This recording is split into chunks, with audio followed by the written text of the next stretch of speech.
Today, Ernie the Elf and I are going to be making a wonderful bistro dish. It's pork chop with roasted sprouts, mushrooms and onion, and finished with a wonderful honey mustard tarragon dressing. First thing we need to do is get the pan in the oven. We're going to preheat that to 400 degrees Fahrenheit or 204 degrees Celsius. Now, any of you who've watched the film The Rock with Sean Connery, he has an accent, might be looking at this thinking, that looks remarkably similar to the elegant pearl configuration of VX gas. Well, it isn't. It is a beautiful stalk of Brussels sprouts. And the way we prepare these, we just snap them off, cut the ends off there, cut them into halves, or if they're a bit larger, cut them into quarters, and then just remove any kind of like dirty or old looking leaves. Now for the mushrooms, if they're a little bit dirty, just grab a pastry brush, give them a little brush over just to remove any of that excess dirt, and then we just want to cut them into quarters. And for the red onion, we just want to cut it in half, peel it, and then cut it into nice medium-sized dice.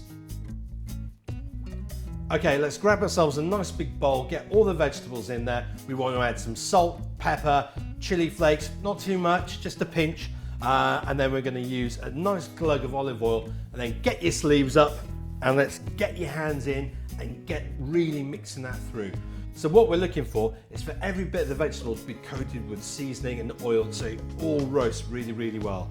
Okay, the pan's nice and hot, so let's grab the vegetables. We're going to pour them in, spread them out, make sure everything's touching the bottom of the pan. Don't have them all crowded up on top of each other. So that's looking great. Let's get them into the oven. We'll check on them in about 5-10 minutes to make sure they're not burning. Now in the meantime, let's make the honey, mustard and tarragon dressing. So to make the dressing, I need a teaspoon of Dijon mustard. We need a good splash of red wine vinegar.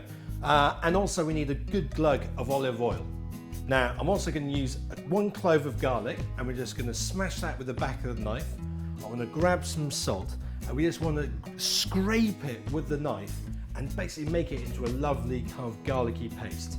We'll grab a bunch of tarragon, and we just want to chop that up nice and fine, get that in. And then lastly, we need a good squeeze of honey, and I'm using this beautiful orange blossom honey. Right, let's put a lid on. We're going to give that a really good shake. Let's make sure all those ingredients are mixed together, and we'll pop it to the side and leave that to infuse and get all those flavors working together. Now, if you do want the precise measurements, go to my website. There's a link below that will give you the full recipe, and you'll be able to get all the full measurements there. In the meantime, let's check on our vegetables to make sure they're not burning. You can see all that steam coming off. That's all the moisture evaporating from them, so we know they're doing well. Let's just give them a move around, make sure nothing's sticking to the bottom of the pan, and we'll get them back in for probably about another kind of 20 minutes or so. So for the pork chop, we need to add some salt and some olive oil. Let's rub that all in. I've got a lovely hot pan, so let's get the pork chop in and get it caramelizing. We're just going to add a couple of knobs of butter in there just to help that golden colour come on.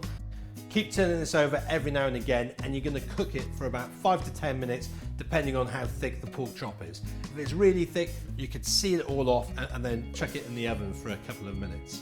Right, the pork chop's looking really good. Let's just give it a prod with our fingers, and what I'm doing, I'm trying to see how much resistance you've got on the pork chop. So if it feels like that, if you put that finger and that finger together, give that a press. If it's as firm as that, then the pork chop's pretty much cooked through.